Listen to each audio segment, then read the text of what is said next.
आयर वाला के छोड़ दी हलो, छोड़ दी हलो।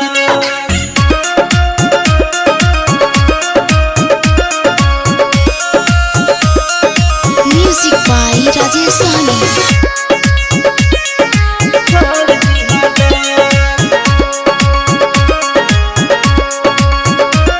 रही दिल लगवले,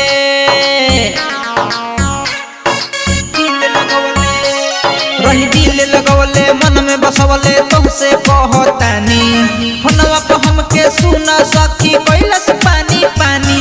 रही दिल लगवले मन में बसवले तुमसे कहतानी फोनवा पे हमके सुना सखी कैलस पानी पानी। सखी दिलवा हमार तोड़ी दिहलस कियर वाले के छोड़ दिहलस। सखी दिलवा हमार तोड़ी दिहलस आयर वाले के छोड़ दिहलस, छोड़ दिहलस। आयर वाले के छोड़ दिहलस। किस्मत रिकॉर्डिंग स्टूडियो।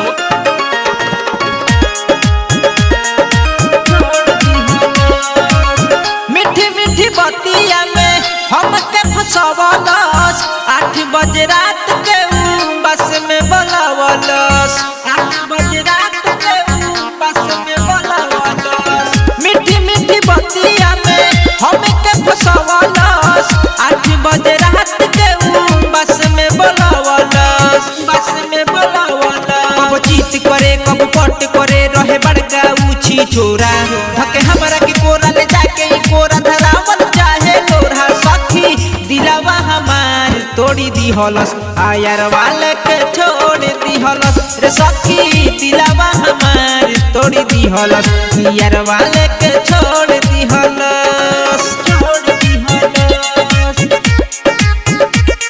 आयर वाले के छोड़ दिहलस।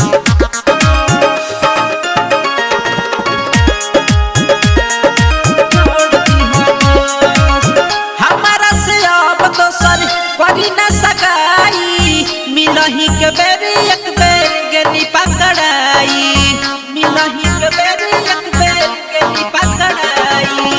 हमारा से अब दोसर करी न सगाई मिलही के बेरी एक बेर गनी पकड़ाई, गनी पकड़ाई। सुन रंग तरंगीला पागल रहीला टेंशन दिहले बाड़ा पिक प्रसाद ओई बाबा धर्मेंद्र माता निहले बाड़ा। सखी दिलवा हमार तोड़ी दिहलस कियर वाले के छोड़ दिहलस रे। सखी दिलवा हमार तोड़ी दिहलस आयर वाले